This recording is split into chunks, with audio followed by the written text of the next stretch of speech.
ಹಿಂಗೆ ಇದರೊಳಗೆ ಇಂಪಾರ್ಟೆಂಟ್ ಕ್ವಶನ್ಸ್ಗಳಾಗಿರುತ್ತೆ. ನಾನು ಕೆಳಗಡೆ ಕಮೆಂಟ್ ಬಾಕ್ಸ್ನಲ್ಲಿ ಇಂಗ್ಲೀಷ್ ಮೀಡಿಯಂ ಹಾಗೂ ಕನ್ನಡ ಮೀಡಿಯಂ ಬೋತ್ ಮೀಡಿಯಂ ವಿದ್ಯಾರ್ಥಿಗಳಿಗೆ 1 ಮಾರ್ಕ್ಸ್ ಮೇಲೆ ವಿಡಿಯೋ ಮಾಡಿದ್ದೇನೆ ಮತ್ತು ಅದೇ ರೀತಿ 2 ಮಾರ್ಕ್ಸ್ ಮೇಲೆ ವಿಡಿಯೋ ಮಾಡಿದ್ದೇನೆ. ಇಲ್ಲಿ 5 ಮಾರ್ಕ್ಸ್ ನಿಮಗೆ MCQ ಕ್ವಶನ್ ಮೇಲೆ ಬರುತ್ತೆ ಮತ್ತು ಅದೇ ರೀತಿ ಫಿಲ್ಲಿಂಗ್ ಇನ್ ದ ಬ್ಲಾಂಕ್ಸ್ ಮತ್ತು ಅದು ಹೊಂದಿಸಿ ಬರೆಯಿರಿ ಮತ್ತು ಅದೇ ರೀತಿ ಒನ್ ವರ್ಡ್ ಕ್ವಶನ್ ಇಲ್ಲಿ 20 ಮಾರ್ಕ್ಸ್ ಬರುತ್ತೆ ನಿಮಗೆ. ಇಂಗ್ಲೀಷ್ ಮೀಡಿಯಂ ಹಾಗೂ ಕನ್ನಡ ಮೀಡಿಯಂ ಬೋತ್ ಮೀಡಿಯಂ ವಿದ್ಯಾರ್ಥಿಗಳಿಗೆ MCQ ಕ್ವಶನ್ ಮೇಲೆ ವಿಡಿಯೋ ಮಾಡಿದ್ದೇನೆ. ಕೆಳಗಡೆ ಕಮೆಂಟ್ ಬಾಕ್ಸ್ನಲ್ಲಿ ಲಿಂಕ್ ಕೊಟ್ಟಿರ್ತೇನೆ. ಅದೇ ರೀತಿ 2 ಮಾರ್ಕ್ಸ್ ಕ್ವಶನ್ ಮೇಲೆ ಕೂಡ ವಿಡಿಯೋ ಮಾಡಿದ್ದೇನೆ. ಔಟ್ ಆಫ್ ಔಟ್ ನೀವು ಮಾಡಬಹುದು. ಕೆಳಗಡೆ ಕಮೆಂಟ್ ಬಾಕ್ಸ್ನಲ್ಲಿ ಲಿಂಕ್ ಕೊಟ್ಟಿರ್ತೇನೆ, ಈ 2 ವಿಡಿಯೋಗಳ ಲಿಂಕ್. ಓಕೆ, 1 ಮಾರ್ಕ್ಸ್ ಮತ್ತು 2 ಮಾರ್ಕ್ಸ್ಗಳ ವಿಡಿಯೋ ಲಿಂಕ್ ಕೆಳಗಡೆ ಕಮೆಂಟ್ ಬಾಕ್ಸ್ನಲ್ಲಿ ಲಿಂಕ್ ಇರುತ್ತೆ. ಹಲೋ ಹಾಯ್ ಸ್ನೇಹಿತರೆ, ದ್ವಿತೀಯ PUCಯ ವಿದ್ಯಾರ್ಥಿಗಳ ಸೊಸೈಲಜಿ ನಾವು ಇಂಪಾರ್ಟೆಂಟ್ ಕ್ವಶನ್ಸ್ಗಳು ನೋಡ್ತಾ ಇದ್ದೇವೆ.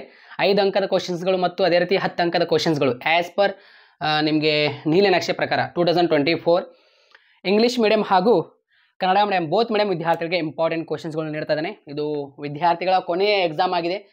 ಕೆಲವ್ರದ್ದು ಹಿಂದಿ ಯಾರ್ದಿದೆ ಅವ್ರದ್ದು ಕೊನೆಯ ಎಕ್ಸಾಮ್ ಆಗಿರುತ್ತೆ. ಸೊ ಇಂಪಾರ್ಟೆಂಟ್ ಕ್ವಶನ್ಸ್ಗಳು ನಾವು ನೋಡ್ತಾ ಇದ್ದೇವೆ. ದ್ವಿತೀಯ PUCಯ ಸೊಸೈಲಜಿ 5 ಮಾರ್ಕ್ಸ್ ಮತ್ತು 10 ಮಾರ್ಕ್ಸ್ ಕ್ವಶನ್. ಇದುವರೆಗೆ ನಮ್ಮ ಎಜುಕೇಷನ್ ಕನ್ನಡ ಯೂಟ್ಯೂಬ್ ಚಾನಲ್ಗೆ ಯಾರು ಸಬ್ಸ್ಕ್ರೈಬ್ ಇಲ್ಲ ಅಂದರೆ ಚಾನಲ್ಗೆ ಸಬ್ಸ್ಕ್ರೈಬ್ ಆಗಿರಿ ಹಾಗೂ ಬೆಲ್ ಮೇಲೆ ಕ್ಲಿಕ್ ಮಾಡಿ. ಪ್ರತಿಯೊಂದು ನಿಮಗೆ ತಪ್ಪದೇ ಬರುತ್ತೆ. ಇಲ್ಲಿ ರೆಗ್ಯುಲರ್ ಆಗಿ ನಾನು ನಿಮಗೆ ಅಪ್ಡೇಟ್ಗಳು ಕೊಡ್ತಾ ಇರ್ತೇನೆ. ಓಕೆ, ಎಜುಕೇಷನಲ್ಲಿ ಅಪ್ಡೇಟ್ಗಳು ಕೊಡ್ತಾ ಇರ್ತೇನೆ. ಸೊ ಚಾನಲ್ಗೆ ಸಬ್ಸ್ಕ್ರೈಬ್ ಮಾಡ್ಕೊಳ್ಳಿ. ಸೊ ನಾವು ಇವಾಗ ಆ್ಯಸ್ ಪರ್ ಬ್ಲೂ ಪ್ರಿಂಟ್ ಪ್ರಕಾರ ಏನಿದಿಲ್ಲ ಇಂಪಾರ್ಟೆಂಟ್ ಕ್ವಶನ್ಸ್ಗಳು ನಮಗೆ ವಾರ್ಷಿಕ ಪರೀಕ್ಷೆಯಲ್ಲಿ ಲಾಸ್ಟ್ ಎಕ್ಸಾಮ್ ಇದೆ. ಬ್ಲೂ ಪ್ರಿಂಟ್ ವೈಸ್ ನಮಗೆ ಇಲ್ಲಿ ಕೆಲವೊಂದು ಅಧ್ಯಾಯ ಮೇಲೆ 5 ಅಂಕದ ಪ್ರಶ್ನೆಗಳಾಗಿರಬಹುದು ಮತ್ತು 10 ಅಂಕದ ಪ್ರಶ್ನೆಗಳು ಫಿಕ್ಸ್ ಆಗಿರುತ್ತೆ. ಈ ಮೊದಲಿಗೆ ಈ ಫಿಕ್ಸ್ ಕ್ವಶನ್ಗಳು ನೀವು ಅಭ್ಯಾಸ ಮಾಡಲೇಬೇಕು. ಇವಾಗ ನಾನು ಫಿಕ್ಸ್ ಕ್ವಶನ್ಗಳು ಕೊಡ್ತೀನಿ. ಇವಾಗ ಫಾರ್ ಎಕ್ಸಾಂಪಲ್ ಇವಾಗ ಇಲ್ಲಿ 3rd ಚಾಪ್ಟರ್ ಮೇಲೆ ನಿಮಗೆ ಒಂದು 10 ಮಾರ್ಕ್ಸ್ ಕ್ವಶನ್ ಆಯ್ತಾ, ಒಂದು ಕೇಳ್ತಾರೆ ಇಲ್ಲಿ. ಆ ಒಂದೇ ಅದರೊಳಗೆ ಯಾವ್ದು ಅಭ್ಯಾಸ ಮಾಡಬೇಕು, 2 ಪ್ರಶ್ನೆ ಇದಾವೆ, ಆ 2 ಪ್ರಶ್ನೆ ಓದ್ಕೋಬೇಕಾಗುತ್ತೆ. 10 ಮಾರ್ಕ್ಸ್ ಬಂದೇ ಬರುತ್ತೆ ಆಯ್ತಾ. ಮತ್ತು ಅದೇ ರೀತಿ 4ನೇ ಅಧ್ಯಾಯದಲ್ಲಿ ನಿಮಗೆ 2 ಕೇಳ್ತಾರೆ ಆಯ್ತಾ. ನಾನು ನಿಮಗೆ 3 ಕೊಡ್ತೀನಿ, ಆ 3ರಲ್ಲಿ 2 ಬಂದೇ ಬರುತ್ತೆ ವಾರ್ಷಿಕ ಪರೀಕ್ಷೆಯಲ್ಲಿ, ಅರ್ಥ ಆಯ್ತಾ. ಮತ್ತು ಅದೇ ರೀತಿ 5ನೇ ಚಾಪ್ಟರ್ನಲ್ಲಿ ನಿಮಗೆ 10 ಅಂಕದ ಒಂದು ಪ್ರಶ್ನೆ ಮತ್ತು 5 ಅಂಕದ ಒಂದು ಪ್ರಶ್ನೆ ಸಾಕು. ಮತ್ತು ಅದೇ ರೀತಿ 6th ಚಾಪ್ಟರ್ನಲ್ಲಿ ಒಂದು 5 ಮಾರ್ಕ್ಸ್ ಕ್ವಶನ್ ಕೊಡ್ತೀನಿ ಆಯ್ತಾ. ಮತ್ತು ಅದೇ ರೀತಿ 7ನೇ ಚಾಪ್ಟರ್ನಲ್ಲಿ 5 ಮಾರ್ಕ್ಸ್ ಕ್ವಶನ್ 2 ಆಯಿತಾ. 7ನೇ ಚಾಪ್ಟರ್ನಲ್ಲಿ 5 ಮಾರ್ಕ್ಸ್ ಕ್ವಶನ್ 2 ಮತ್ತು ಅದೇ ರೀತಿ 4ನೇ ಚಾಪ್ಟರ್ನಲ್ಲಿ 5 ಮಾರ್ಕ್ಸ್ ಕ್ವಶನ್ 2. ಇಲ್ಲಿ ಟೋಟಲ್ ಆಗಿ ನಮ್ಮದು 4 ಕವರ್ ಆಯಿತು ಆಯಿತಾ. ಮತ್ತು ಅದೇ ರೀತಿ 8ನೇ ಅಧ್ಯಾಯ ಒಂದು ಕ್ವಶನ್ ಫಿಕ್ಸ್ ಆಗಿರುತ್ತೆ. ಯಾವುದು, ಬಾಬ್ರಿ ಗೊಂಬೆಯು ಒಂದು ಜಾಗತಿಕ ಪ್ರಜೆ ಎಂದು ಪರಿಗಣಿಸಿ ಅಂತ ಇದೆಯಲ್ಲ, puppet as A global citizen ಅಂತ. ಈ ಒಂದು ಕ್ವಶನ್ ಏನಿದೆಯಲ್ಲ ಇಂಪಾರ್ಟೆಂಟ್ ಆಗಿರುತ್ತೆ ನಿಮಗೆ, ಫಿಕ್ಸ್ ಕ್ವಶನ್ ಅದು. ಅದೇ ಬರುತ್ತೆ, ಆ ಸಂಸ್ಕೃತ ಅನುಕರಣ ಅದು ಬರಲ್ಲ. ಓಕೆ, ಬರಂಗಿಲ್ಲ, ಅದೇ ಬರುತ್ತೆ ಅದರೊಳಗೆ. ಆಧುನೀಕರಣ ಜಾಗತೀಕರಣ ಬರಂಗಿಲ್ಲ. ಮೇ ಬಿ ಅಂದರೆ ಅದರೊಳಗೆ ಯಾವ್ದು ಬರುತ್ತೆ ಅಂದರೆ ಜಾಗತೀಕರಣ ಬರುತ್ತೆ, ಆಧುನೀಕರಣ ಬರಲ್ಲ. ಬಾಬ್ರಿ ಬೊಂಬೆಯು ಅದೇ ಇಂಪಾರ್ಟೆಂಟ್ ಆಗಿರುತ್ತೆ ನಿಮಗೆ ಆಯಿತಾ. ಸೊ ಇವಾಗ ಇಲ್ಲಿ 10 ಮಾರ್ಕ್ಸ್ ಕ್ವಶನ್ ಮತ್ತು 5 ಮಾರ್ಕ್ಸ್ ಕ್ವಶನ್ ನಾನು ಚಾಪ್ಟರ್ ವೈಸ್ ನಿಮಗೆ ಇಂಪಾರ್ಟೆಂಟ್ ಕ್ವಶನ್ಸ್ಗಳು ಕೊಡ್ತೀನಿ. ಸೊ ಇಲ್ಲಿ ನೋಡಿ, ಇವಾಗ 1ನೇ ಅಧ್ಯಾಯದಲ್ಲಿ ನಮಗೆ ಈಸಿಯಾಗಿ ಒಂದು 5 ಮಾರ್ಕ್ಸ್ ಕ್ವಶನ್ ಒಂದು ಕವರ್ ಆಗುತ್ತೆ. ಯಾವುದಂದರೆ ನಾನು ಹೆಚ್ಚಿಗೆ ನಿಮಗೆ ಇಂಪಾರ್ಟೆಂಟ್ ಕೊಡುವ ಪ್ರಶ್ನೆ ಇದರೊಳಗೆ ಆಗಿರುತ್ತೆ. 1ನೇ ಅಧ್ಯಾಯದಲ್ಲಿ ಇಂಪಾರ್ಟೆಂಟ್ ಕ್ವಶನ್ಸ್ಗಳು ಯಾವುದಂದರೆ, ಡಾಕ್ಟರ್ BS ಗುಹಾ ಅವರು ವರ್ಗೀಕರಿಸಿದ ಜನಾಂಗೀಯ ಸಮೂಹಗಳನ್ನು ವಿವರಿಸಿ. Okay, this question is very very important. Okay, explain the ethnic groups classified by doctor BS ಗುಹಾಸ್. ಈ ಕ್ವಶನ್ ಭಾರಿ ಇಂಪಾರ್ಟೆಂಟ್ ಆಗಿರುತ್ತೆ ನಿಮಗೆ ಆಯಿತಾ. ಇದರೊಳಗೆ ಇನ್ನೊಂದು ಪ್ರಶ್ನೆ ಇದೆ ನಿಮಗೆ, ವೈವಿಧ್ಯತೆ. ನನ್ನ ಪ್ರಕಾರ 10 ಮಾರ್ಕ್ಸ್ ಕ್ವಶನಲ್ಲಿ ವೈವಿಧ್ಯತೆ ಕೇಳ್ತಾನೆ. ಸೊ ಇಲ್ಲಿ 5 ಮಾರ್ಕ್ಸ್ ಕ್ವಶನಲ್ಲಿ ಅದು ಕೇಳಂಗಿಲ್ಲ. ಮತ್ತೆ ವೈವಿಧ್ಯತೆ 2 ಬಾರಿ ಆಗುತ್ತೆ ಕ್ವಶನ್ ಆಯಿತಾ. ಡಾಕ್ಟರ್ BS ಗುಹಾ ಅವರು ಮೇ ಬಿ ಇಂಪಾರ್ಟೆಂಟ್ ಅದು ಬರುತ್ತೆ ಅಂತ ಅನ್ಸಾಯ್ತು ನನಗೆ, ಅದು ಓದ್ಕೊಳ್ಳಿ. ಮತ್ತು ಇಲ್ಲಾಂದರೆ ಇದು ಭಾರತದ ಜನಸಂಖ್ಯೆ ನೀತಿಯ ಬಗ್ಗೆ ಟಿಪ್ಪಣಿ ಬರೀರಿ. Right A short note on the population policy of India. ಈ 2 ಕ್ವಶನಲ್ಲಿ ಒಂದು ಬಂದೇ ಬರುತ್ತೆ ನಾಳೆ ಎಕ್ಸಾಮ್ನಲ್ಲಿ 5 ಮಾರ್ಕ್ಸ್ ಕ್ವಶನಲ್ಲಿ ಆಯಿತಾ. ಈ 2 ನೋಡ್ಕೊಂಡು ಬಿಡ್ರಿ. ಮತ್ತು 10 ಮಾರ್ಕ್ಸ್ನಲ್ಲಿ ಕೂಡ ಇದು ಯೂಸ್ ಆಗುತ್ತೆ ನಿಮಗೆ. ಇದರೊಳಗೆ ನೋಡಿ ನಿಮಗೆ ಒಂದು 10 ಮಾರ್ಕ್ಸ್ ಕ್ವಶನ್ ಕೇಳ್ತಾರೆ. ಯಾವುದು, 1ನೇ ಚಾಪ್ಟರ್ ಮೇಲೆ ಒಂದು 5 ಮಾರ್ಕ್ಸ್ ಕ್ವಶನ್ ಮತ್ತು 10 ಮಾರ್ಕ್ಸ್ ಕ್ವಶನ್ ಒಂದು. ಇವಾಗ 10 ಮಾರ್ಕ್ಸ್ ಕ್ವಶನ್ ಯಾವುದು ಕೇಳ್ತಾರೆ ಇದರೊಳಗೆ, ಜನಸಂಖ್ಯೆ ಶಾಸ್ತ್ರೀಯವನ್ನು ವ್ಯಾಖ್ಯಾನಿಸಿ, ಭಾರತದ ಜನಸಂಖ್ಯೆ ಶಾಸ್ತ್ರೀಯ ಚಿತ್ರಣ ಪ್ರಮುಖ ಲಕ್ಷಣಗಳನ್ನು ವಿವರಿಸಿರಿ. What do you mean by diversity, explain the types of diversity.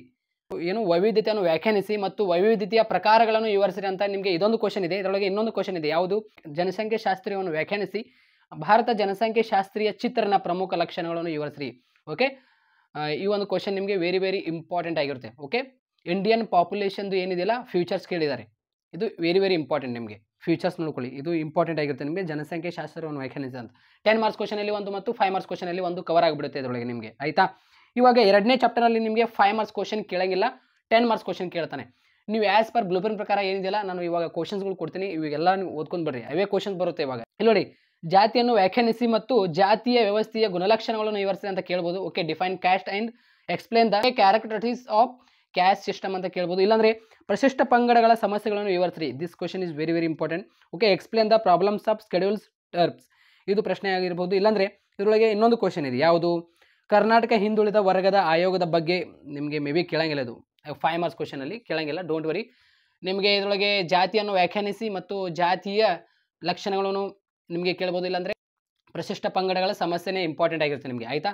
So ಇಲ್ಲಿ explain the problems of scheduled tribes, ಇದು ಪ್ರಶ್ನೆ ನಿಮಗೆ ವೆರಿ ವೆರಿ ಇಂಪಾರ್ಟೆಂಟ್ ಆಗಿರುತ್ತೆ. ಅದೇ ರೀತಿ ಇವಾಗ ಥರ್ಡ್ ಚಾಪ್ಟರ್ನಲ್ಲಿ ನಿಮಗೆ 10 ಮಾರ್ಕ್ಸ್ ಕೇಳ್ತಾನೆ, ಆಯಿತಾ. ಯಾವುದು? ಪರಿಶಿಷ್ಟ ಜಾತಿ ಮತ್ತು ಪಂಗಡಗಳ ಕಲ್ಯಾಣಕ್ಕಾಗಿ ಕೈಗೊಳ್ಳಲಾದ 10 ಸಾಂವಿಧಾನಿಕ ಅವಕಾಶಗಳನ್ನು ತಿಳಿಸಿ. ವೆರಿ ವೆರಿ ಇಂಪಾರ್ಟೆಂಟ್, ನಾಳೆ ಬರುತ್ತೆ ಎಕ್ಸಾಮ್ನಲ್ಲಿ ಇದು ನನ್ನ ಪ್ರಕಾರ, ಓಕೆ. ಇಲ್ಲಾಂದರೆ ಅಸ್ಪೃಶ್ಯರ ನಿವಾರಣೆಯಲ್ಲಿ ಗಾಂಧೀಜಿ ಮತ್ತು ಡಾಕ್ಟರ್ BR ಅಂಬೇಡ್ಕರ್ ಅವರ ಪಾತ್ರ, ಈ 2 ಪ್ರಶ್ನೆಗಳಲ್ಲಿ ಒಂದು ಬಂದೇ ಬರುತ್ತೆ ನನ್ನ ಪ್ರಕಾರ.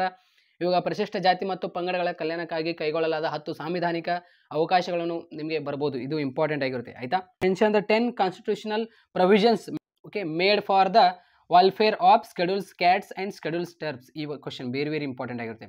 ಮತ್ತು ಅದರೊಳಗೆ ಇನ್ನೊಂದು ಪ್ರಶ್ನೆ ಯಾವುದು? Explain the rule of Gandhiji and BR Ambedkar in a getting right of untouchables, ಈ ಒಂದು ಕ್ವಶನ್ ಆಗಿರುತ್ತೆ. ಇವಾಗ 4th ಚಾಪ್ಟರ್ನಲ್ಲಿ ನಿಮಗೆ ಏನಿದಿಲ್ಲ 5 ಮಾರ್ಕ್ಸ್ ಕ್ವಶನ್ 2 ಕೇಳ್ತಾರೆ. ಆ 2 ಯಾವುದು ಇಂಪಾರ್ಟೆಂಟ್ ಅಂದರೆ ಅವಿಭಕ್ತ ಕುಟುಂಬದ ಅನುಕೂಲತೆಗಳು ವಿವರಿಸಿ ಅಂತ ಕೇಳ್ಬೋದು. ಅನುಕೂಲತೆಗಳು ಕೇಳಿದರೆ ಅನಾನುಕೂಲತೆ ಕೇಳುವ ಸಾಧ್ಯತೆ ಕೂಡ ಇರುತ್ತೆ, ಬಟ್ ಅನುಕೂಲತೆಗಳು ಇಂಪಾರ್ಟೆಂಟ್ ಆಗಿರುತ್ತೆ, ಆಯಿತಾ. Explain the advantages of joint family, ಮತ್ತು ಅದೇ ರೀತಿ ಅವಿಭಕ್ತ ಕುಟುಂಬದ ಪರಿವರ್ತನೆಗೆ ಕಾರಣವಾದ ಅಂಶಗಳನ್ನು ವಿವರಿಸ್ರಿ. ಈ ಕ್ವಶನ್ ಓದ್ಕೊಳ್ರಿ, ಬರುತ್ತೆ ನಾಳೆ, okay. Explain the causes of changes in joint family, ಇಲ್ಲಾಂದರೆ ಅನುಕೂಲ ಮತ್ತು ಅನಾನುಕೂಲ, ಯಾವುದಾದ್ರೂ ಇದರೊಳಗೆ ಒಂದು ಬರುತ್ತೆ, ಅದರೊಳಗೆ ಇನ್ನೊಂದು ಬರುತ್ತೆ ಇದರೊಳಗೆ, ಯಾಕಂದರೆ 5 ಮಾರ್ಕ್ಸ್ ಕ್ವಶನ್ 2 ಕೇಳ್ತಾರೆ ಈ ಒಂದು ಅಧ್ಯಾಯದಲ್ಲಿ. ತರವಾಡು ಬಗ್ಗೆ ಟಿಪ್ಪಣಿ ಬರೀರಿ ಅಂತ ನಿಮಗೆ ನಾನು ಕೊಟ್ಟಿದ್ದೀನಿ ಇಲ್ಲಿ, okay. Write a note on tharavad ಅಂತ ನಿಮಗೆ ಇಂಪಾರ್ಟೆಂಟ್ ಆಗಿರುತ್ತೆ ಇದು. ಸೊ ನೋಡ್ಕೊಳ್ಳಿ, ಈ 3 ಪ್ರಶ್ನೆಗಳಲ್ಲಿ ನಿಮಗೆ ಬರುತ್ತೆ, ಆಯಿತಾ, ಬಂದೇ ಬರುತ್ತೆ.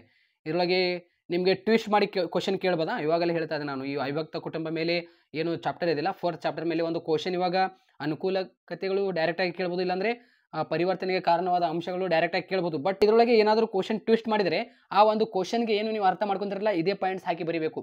ಇವಾಗ ಅಂಶಗಳಿಗೆ ಒಂದು ಟ್ವಿಸ್ಟ್ ಮಾಡಿ ಕ್ವಶನ್ ಕೇಳ್ತಾನೆ ನಾವು, ಅದೇ ಪಾಯಿಂಟ್ಸ್ ಕರೆಕ್ಟ್ ಆಗಿರುತ್ತೆ, ಅದೇ ಆನ್ಸರ್ ಬರೀರಿ, ಆಯಿತಾ. ಕೆಲವೊಂದು ವಿದ್ಯಾರ್ಥಿಗಳಿಗೆ ಬೇರೆ ಕ್ವಶನ್ ಕೇಳಿಬಿಟ್ಟಿದ್ದಾನೆ ಅಂತ ಬಿಟ್ಟು ಬರ್ತೀರಾ, ನೋ, ಬಿಟ್ಟು ಬರೋಕ್ಕೆ ಹೋಗ್ಬೇಡ್ರಿ, ನಿಮ್ಗೆ ಏನು ಅನಿಸುತ್ತೆ ಅದು ಬರೆದು ಬನ್ನಿ. 5ನೇ ಚಾಪ್ಟರ್ನಲ್ಲಿ ನಿಮಗೆ 10 ಮಾರ್ಕ್ಸ್ ಕ್ವಶನ್ 1 ಮತ್ತು 5 ಮಾರ್ಕ್ಸ್ ಕ್ವಶನ್ 1 ಕೇಳ್ತಾನೆ.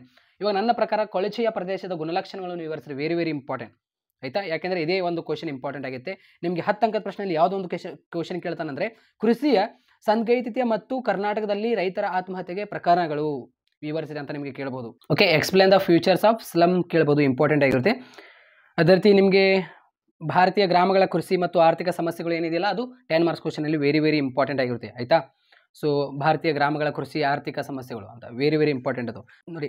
6th ಚಾಪ್ಟರ್ನಲ್ಲಿ ನಿಮಗೆ ಪುಷ್ಕರ ವಾರ್ಷಿಕ ಜಾತ್ರೆ, ಓಕೆ.